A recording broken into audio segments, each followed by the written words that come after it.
Hello, this is Kevin Annet, Eagle Strong Voice. It's August 31st with a breaking news announcement, a sequel to our historic announcement that the COVID regulations have been nullified and outlawed by common law Peoples Assemblies on the west coast of Canada. And here's the update. In an historic act of direct democracy, Peoples Assemblies on Vancouver Island have called upon civil and police authorities to stand down from enforcing COVID regulations or be charged with partaking in a criminal conspiracy against the health and the liberty of the people. Earlier this week, the same assemblies defied COVID regulations by issuing a Public Safety Bylaw that outlaws social distancing, quarantining, masking, and mandatory vaccinations as unhealthy, unlawful, and unwarranted measures.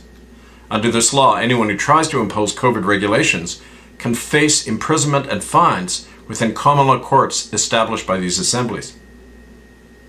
Now, these bylaws and orders were issued by two assemblies in Parksville and Victoria, British Columbia.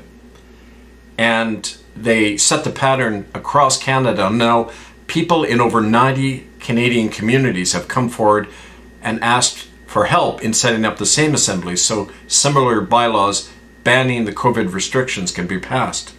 Now, the thing to remember about this latest announcement is it's actually telling the authorities to stand down. That is, we're not simply doing this as a defensive action. We're going on the offensive against these tyrannical powers and saying, you will not operate anymore according to the way you've been going up till now.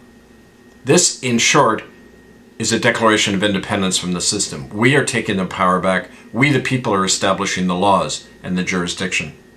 To quote John St. John, a founder of the Parksville Common Law Assembly, we've drawn a line and told the government that enough is enough.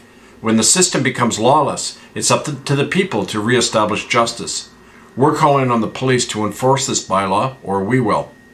And Fiona Yaki of the Victoria Assembly reiterated his statement when she said, "We've made history by putting power back into the hands of the people. We call on all Canadians to use that power by forming their own common law assemblies and reclaiming our nation."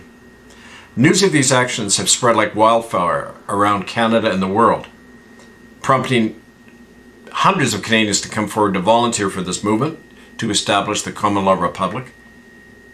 And this resistance is now being coordinated and led by a national council of common law assemblies whose aim is to establish a sovereign republic in Canada.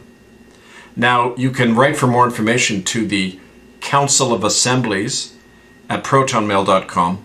You can contact the different assemblies through republicofcanada@gmail.com.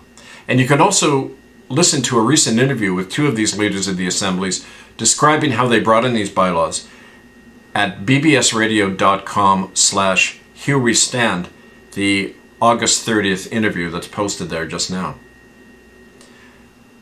Well, to reiterate, it's now up to us to take the offensive against the system that will imprison our children, that will force mandatory vaccinations and other genocidal measures on us.